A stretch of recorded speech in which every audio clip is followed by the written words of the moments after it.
20. Wait, he's like, if he's turning 28, then I'm 27. I've been telling people I'm 28, turning 29. I was like, I just gained a year of my life right now. Yeah. Like, literally for like 6 months, I was telling people I was already 28. Just like a Taurus. Just like a yeah, Taurus. man. Old soul. Just, you do funny shit. Taurus people just do funny shit. All right, next one you already alluded to. Tom Brady. He is expected. According to reports, the Patriots haven't been in contact with Brady since the end of the season. So, is that a touchdown or a turnover for Brady leaving the Patriots? It's a touchdown because, I mean, you got all the rings. And he was hanging out with Kevin Durant when Kevin Durant was in the Hamptons and all those teams came to him. And now he's doing the same thing. And that's why I think that's why I like Aaron Rodgers so much. Because he held out. It was like, no, you're going to pay me what I'm worth. Like, I'll hold this whole franchise hostage. I know you got the bread, so don't even talk to me like you don't, because you got the bread. But Brady, on the other hand, always took team-friendly deals, which kind of, like, had he not done that and just got paid, it'd be a different story. Damn, Kenny's out here showing empathy for Tom Brady. Man, I'm really gleaming for you right now, man. Keep shining, King. I'm not trivializing you. You out here growing on the airwaves. Thank you. I don't like. He kind of talked. I mean, you don't talk about another man's money, but I think it's firmly established. Like, if my coworker is trying to get a raise, I want to see them get a raise, because that means I'm eventually going to get a raise. Because if we all working together, and I know y'all making money, you gotta pay us. Like, you gotta pay your workforce. And then it comes to a point where it's like, okay, fine. We come to a point, a critical mass where you don't want to hit my price point, and you think you can get other people to produce for me. Okay, fine. How many cats you gonna get to produce at the level of a Tom Brady from day one? How many? There's quarterbacks in this draft, but how many are gonna give you 6 straight years of a Super Bowl opportunity? I'm going to go the other way on this. I'm going to say it's a turnover because his representatives have already met with the Colts, the Raiders, and the Chargers at the Combine. I was just going back to hate bang all the teams you beat over the years. Between the Chargers, sorry-ass offensive line. I don't know why, by the way, Nick Hamilton swears the Chargers need Tom Brady. I'm like, I'd rather have Derrick Henry. The Raiders' offense is lacking receivers, which they could easily fix in the draft, but they probably won't. To be determined. I'd rather just double up on tight ends. Who knows? It's the only people who can get the ball in this offense. And the Colts, which are kind of an enigma, you know, they were solid at the beginning of the season. They were good. And then the not sold on Jacoby Brissett. They're not sold on Jacoby Brissett. It's probably the best option, but I think he's like the best. I can come in right now and play for you and help uplift your team kind of quarterback. But even then, I hope he's in the league for like 20 years. I don't see the Colts being anything more than maybe a wild card contender with Brady. Honestly, so I'm gonna say I don't know if they even make the playoffs. Look how stacked that AFC South is. If the Jaguars get their shit together. Somebody brought up, I don't know who it was, I just saw like, what if Tom Brady went to the Titans and they kept Derrick Henry? Yeah, somebody else said that too. I'm like, ooh, and they kept Conklin, who's a free agent, which, by the way, the Raiders passed on Conklin, and they could have had their offensive line situation. I mean, that is from handled years ago. Is from the Patriot coaching tree, so wouldn't be all that. Tom Brady were boys. I'm just. With that, we got Sacred Tangent up next. It's pretty simple. Give a take, give a tangent. I'm pretty much stalling right now to open up this app. Hold on. Yay. By the way, shout out to Kevin Falk. He was eventually the player's assistant for LSU, and now he's the running back coach. He's also the all-time leading rusher. All right. Trent Williams is still seeking a trade or a new deal. Do you got a take or a tangent on that? Bro, I'd just be like, trade me, dog. Trade me. He's been saying that. He's like, trade me. I want to leave. He's been doing that, poor guy. I think they really want Chase Young, so they don't want to have to trade him.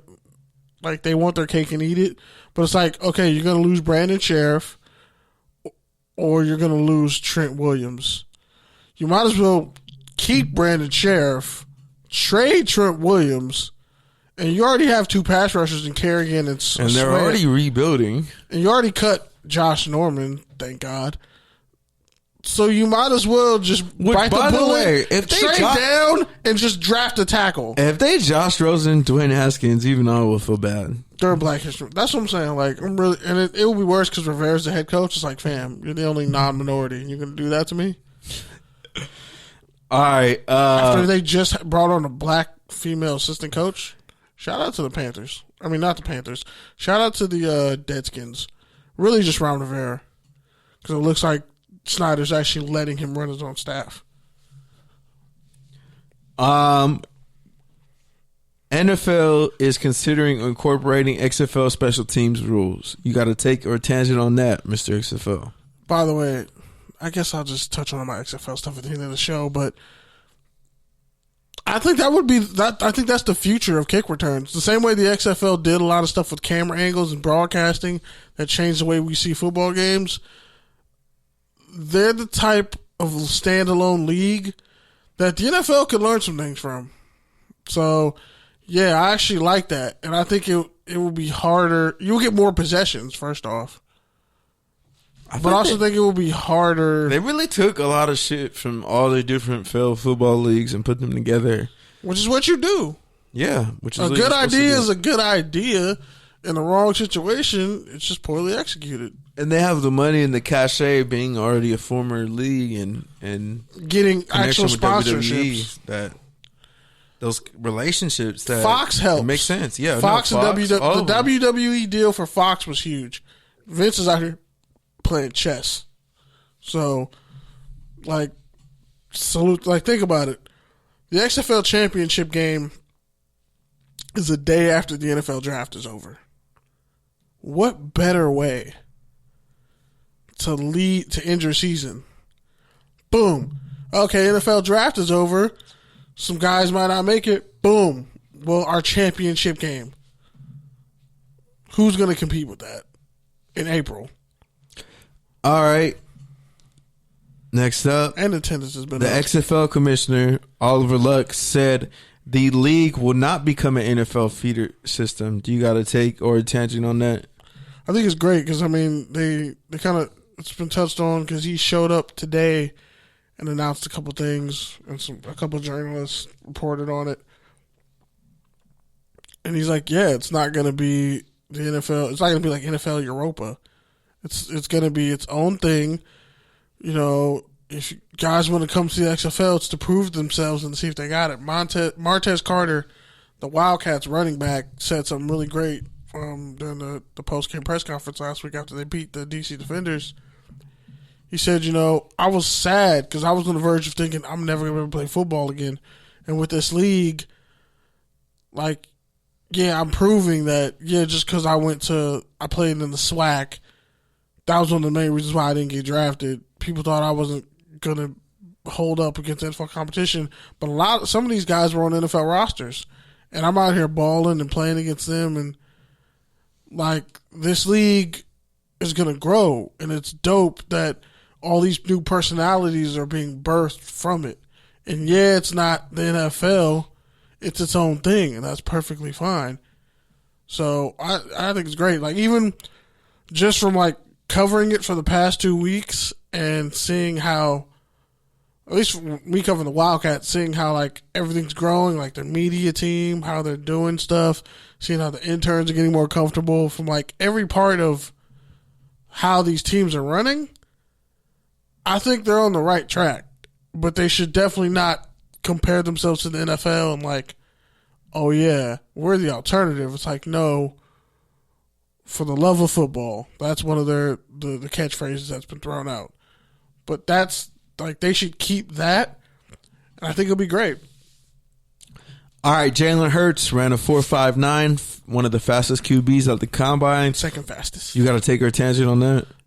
Yeah, it's funny. Me and my mom do this thing where every year for the combine, because she ran track in high school. She always critiques everybody's running form, and it's the funniest shit ever. And one day I'm gonna like monetize it and just record her reactions. It's hilarious. She was like, we're watching guys take off. She's like, oh, he's gonna run a 4.5, and she called his 40 time. The first time he had like a 4.64 unofficially, but it's for him. I think he did a lot to kind of clean up his image as a quarterback, but he's also getting wrongfully constantly asked, you know, are you going to switch positions when he clearly is not a running back? He's clearly a quarterback who just needs to develop. And I think if he was Taysom Hill, or if he was just white, he wouldn't be getting these questions, but he is. So it is what it is. But yeah, I think he needed to run a good 40 time. That way it's not like, okay, well, you're slow and you can't throw. Like, that would be a bad look. The fact that he ran a really great 40 time. And this is actually a really athletic QB class. I got a tangent on it, and I dropped this in the group chat earlier, but I missed it. Everybody who's comparing him to Lamar Jackson, I think, is really doing a disservice, not just to Hurts, but to Definitely every other black quarterback coming forward. Because if Hurts does struggle, which it looks like he might, everybody who knocked Lamar Jackson is just gonna turn to Hurts and be like, see, look, here, this is why. Like, this is why we tell you guys to change positions. This is why we only use you in Wildcat and you know, Heisman formations. So for me, Hurts is his own dude. Like, just let him be him, let him develop, let him come along. And I'm glad that he put himself back into the conversation by running that 40, but that doesn't make him Lamar Jackson. As I said, you know, last week, Lamar Jackson is the exception. He's not the rule.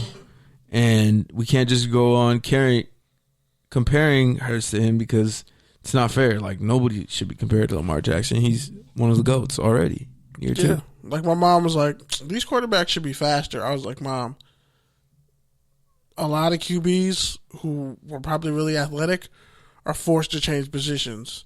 So, yeah, some guy here is probably a receiver, but in high school, he's probably a quarterback. And if somebody probably stuck with him, yeah, it might have worked, but it didn't. So now he just runs a 4.35 and is a receiver now. So it's always been athletic guys who can play QB, but they just don't always make it to that top level.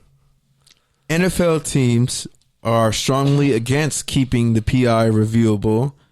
The Sean Payton Saints rule was integrated last year, and now apparently teams are already trying to get rid of it. So, Kenny, do you got to take your tangent on that? Someone should just really, like, give the Saints a hug. Like, bro, stop doing New Orleans like this. Like, Mardi Gras is great. The Saints are dope. Can you just stop screwing them?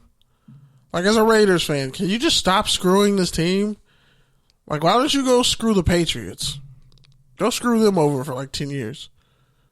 It's always like the Saints. Like, go screw over the Browns. Go screw over not the Dolphins. Go screw over the Vikings. But, like, can we just stop screwing the Saints over? Because it's starting to become laughable. And it's like you're wasting the prime of guys' careers off calls. And then you're making changes to the calls and then screwing the same team that you really were trying to right the wrong for. It's like, can we stop? Because it's like the XFL's officiating has been immaculate. Why can't the NFL be the same? And don't tell me, oh, it's a fact. No, some of these guys run 4.3s too. My take on it was, even when they reviewed it, they were still getting it wrong. Exactly. And it's such a subjective call that either you need to make all penalties reviewable or just go back to the way it was.